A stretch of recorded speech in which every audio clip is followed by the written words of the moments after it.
Hey there. Last time I talked about the way that the U.S. Congress has been starved of money and staff. This is dumb no matter what your priorities are. If you love government, then you want Congress to have the resources necessary to create a bigger and better government for everybody. And if you hate government, you really want Congress to have the resources necessary to know what to cut. We can see the consequences of our weak and dumb Congress today in the disastrous, do-nothing Republican version we have now.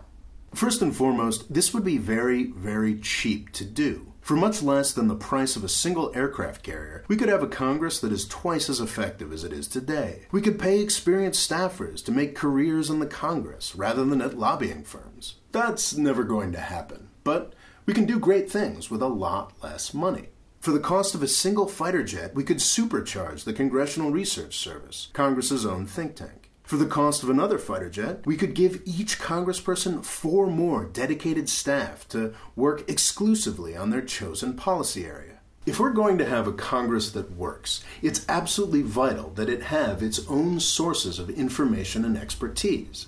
Today, Congress gets its information from lobbyists, or from the government agencies that they are meant to be overseeing. Shockingly, all that these lobbyists and government workers want is more money for their special interests. So that's what we get from our modern Congress, on both sides of the aisle.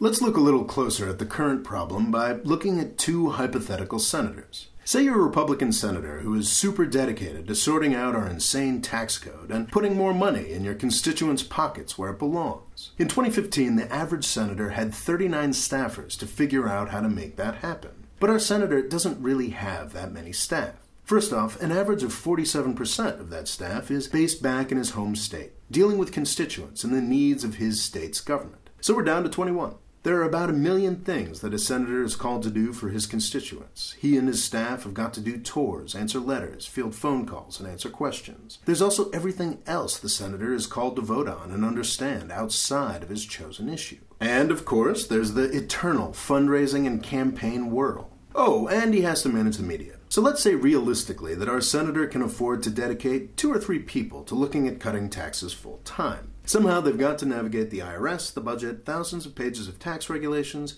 and the cadres of lobbyists that constantly besiege them. Looked at this way, is it at all surprising that the Republicans have failed to come up with a worthwhile tax cut? Let's take a look at a hypothetical senator on the other side.